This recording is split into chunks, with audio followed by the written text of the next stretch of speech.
What if I told you that you've been walking over historical treasures that are thousands of years old ever since you've known how to walk? Would you believe me?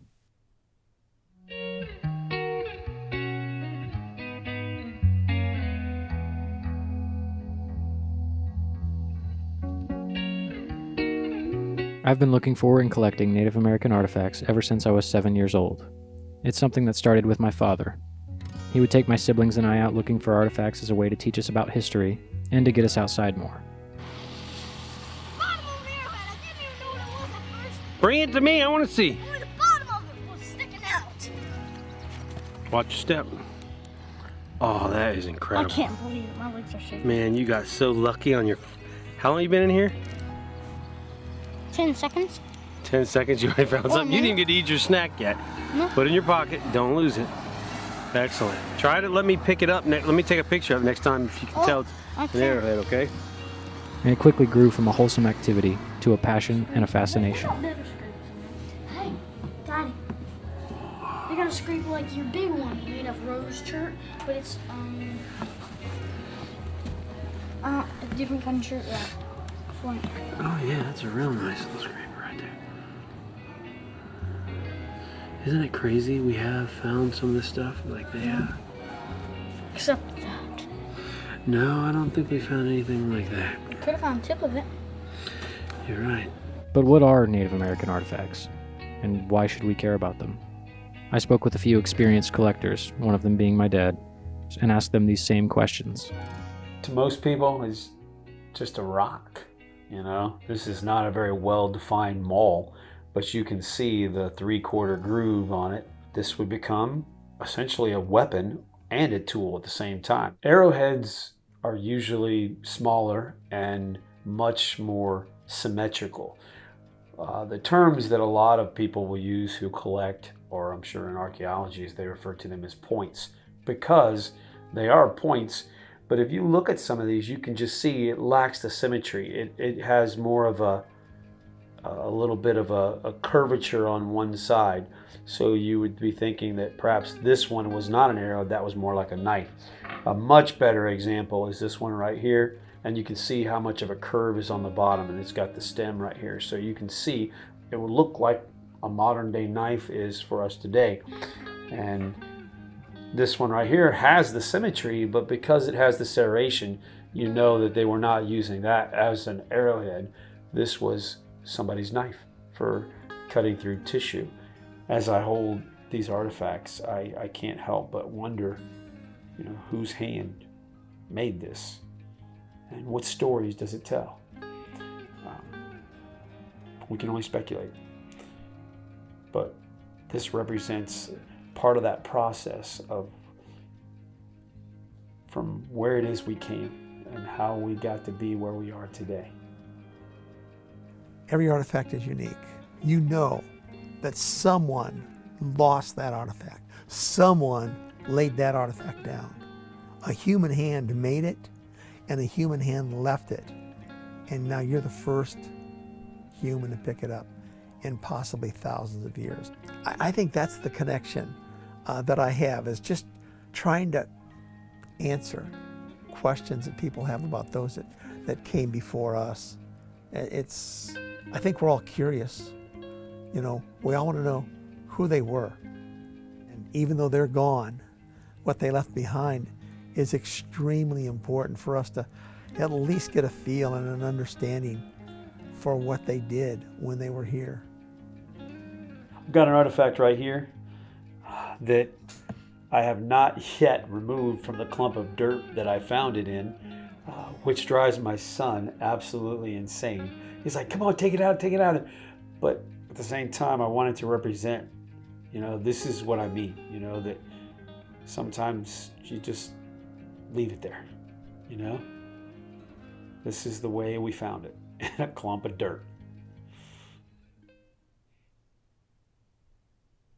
I got permission from a local farmer to walk their plowed farm field and look for artifacts. It's important to get permission before you go looking anywhere, otherwise the alternative is trespassing.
Some days you find a pocket full of artifacts, and some days you don't.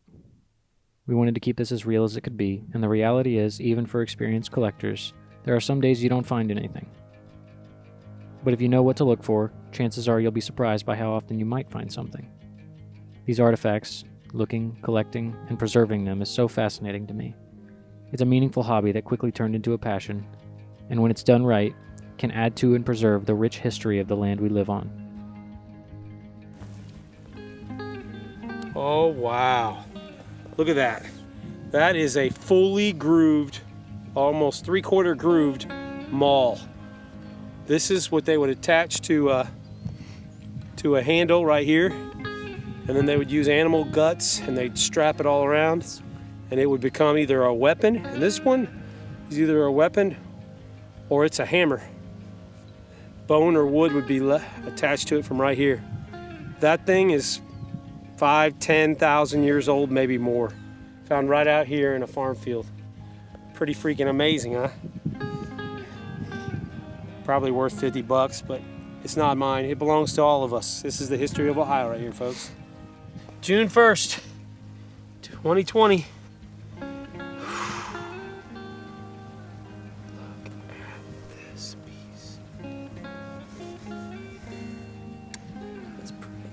Absolutely perfect. Jeez. Don't get much better than that unless you find Clovis or stone tools.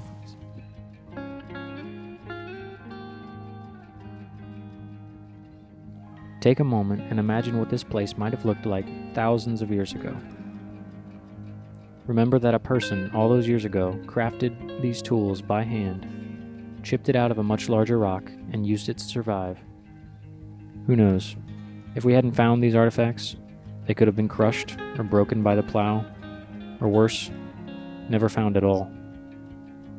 And the little bit of history that comes with it would have been lost.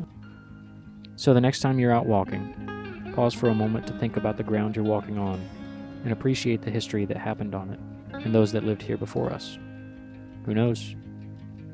Something like these artifacts could be sitting just beneath the dirt or pavement beneath you, waiting to be found or forgotten. Round it around. Okay. At Goodwin Fields, Caden is wiggling loose. It's not.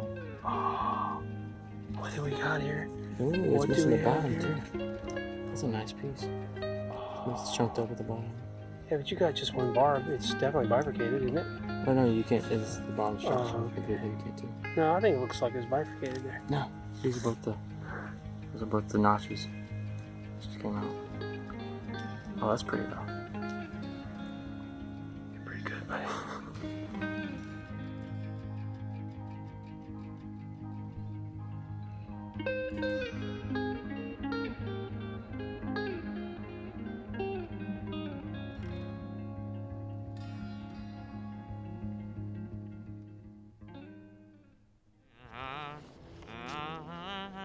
He's singing his siren song.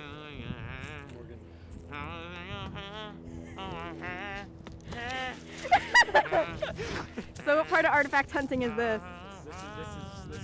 This is the fun part of artifact hunting. You get a goof off and have fun sometimes. When you're out